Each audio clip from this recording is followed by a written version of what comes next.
All right, wonderful people, lovers of freedom. Good morning, good afternoon, good evening to each and every one of you. Welcome back to Expose News TV, your one and only YouTube platform, where they give them back-to-back update on how things they be, on how things they share for Biafraland and beyond.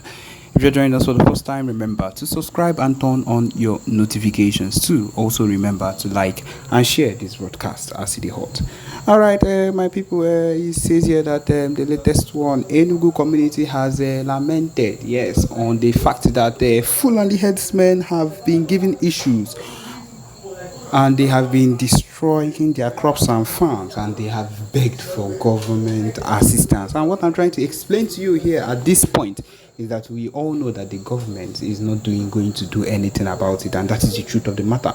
The government is not going to do anything about it. Now let us go into the full details of this particular news. It says here that a man narrowly escaped in a video that was posted recently on Twitter. It says here now that this thing is coming from a local government area in Enugu State, Eziama Agwobu, or in Ezago, local government area of Enugu State.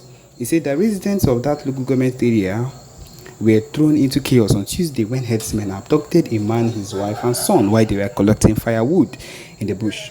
The man narrowly escaped, as seen in the video that was posted, because there was a video that was actually posted on Twitter. A community leader who spoke in the video expressed distress over the incident, highlighting the ongoing issue of cattle destroying their crops and agricultural farms.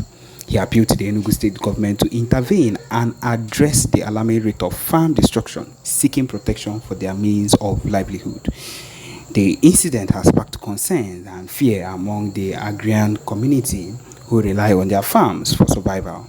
The community leaders' plea for government assistance aims to ensure their safety and the preservation of their agricultural resources. Now, the man has narrated. This is what the man said. He said, what happened today is that we cultivated this agric farm.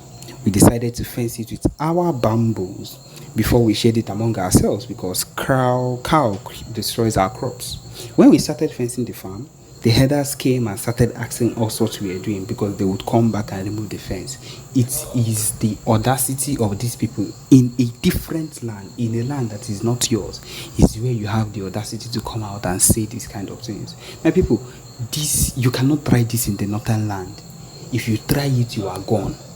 That's just the truth of the matter. If you make a mistake to try this type of thing, they would stab you there and then.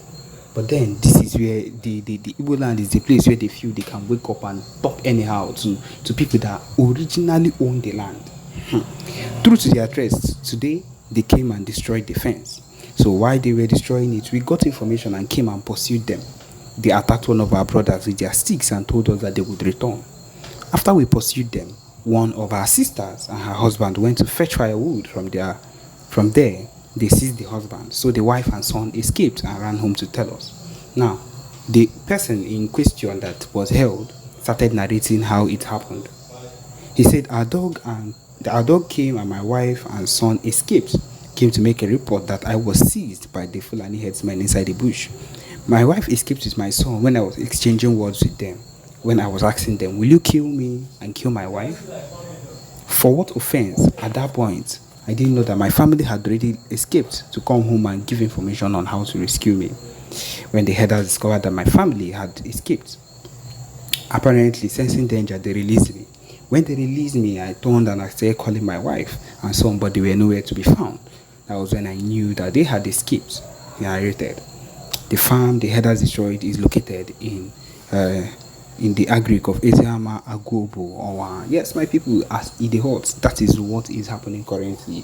The audacity of these people to abduct a man that is coming to collect firewood from his own land because they've decided to like block him or stop them from collecting wood from their own land. This is what these people have decided to do. This is what they've woken up to say that they will stop them from collecting wood. My people, this is a very tragic matter, a very, very heavy matter that needs to be settled immediately. I believe the Biafran Liberation Army needs to do it. When the PM Eba comes out and says a whole lot of things concerning this, people normally say things against it. But my people, looking at it now, these people are capable of murder.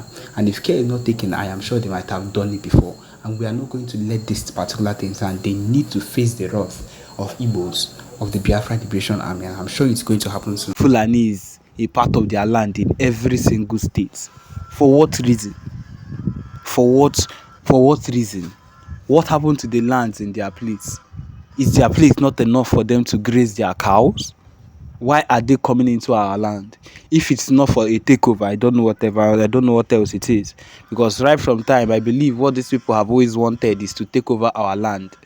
Because you enter the streets of Owerri, you enter the streets of Anambra, you enter the streets of Ohafia, Igbo land, you'd see Hausa people, mosques built everywhere.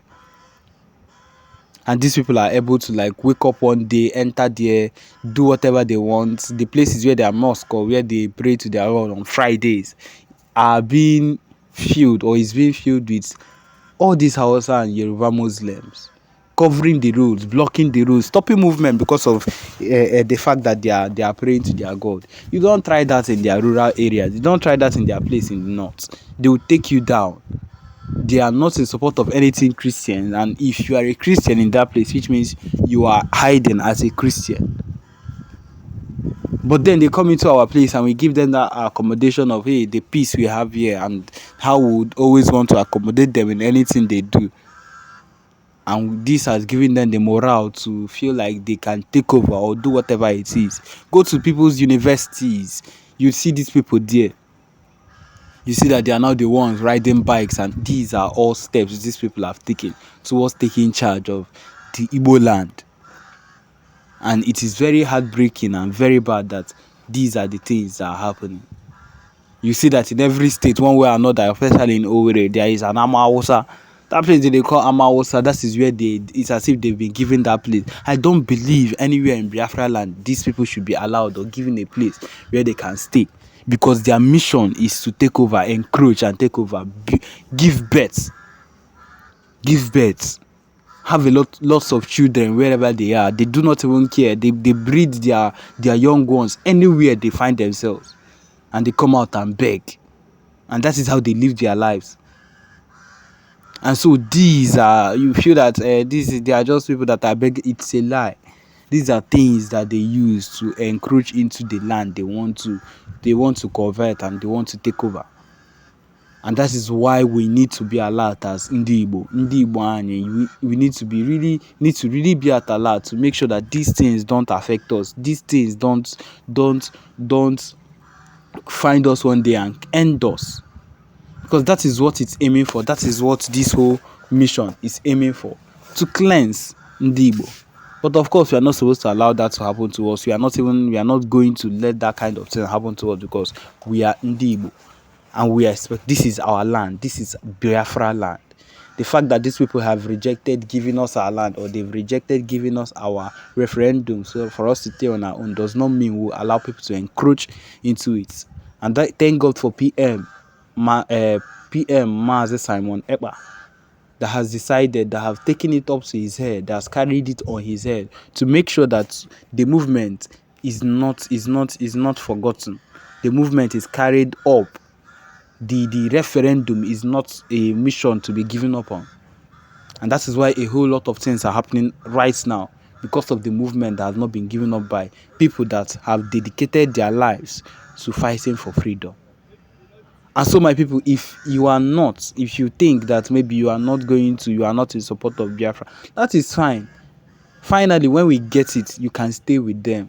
You can stay with people that are ready to oppress you till death, that are ready to shoot you if you mess up, that are not even in support of Christianity.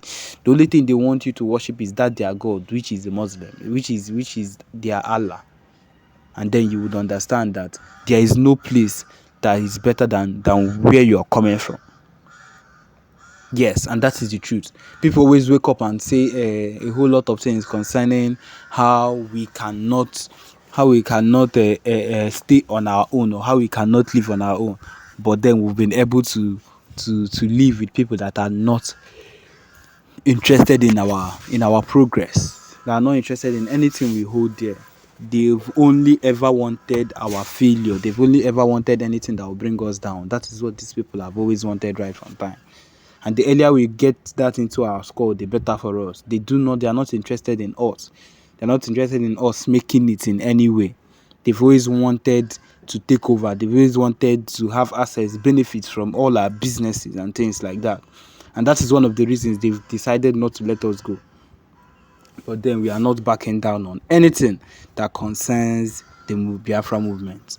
And so, my people, this is where we come to the end of this particular broadcast. Thank you for joining us.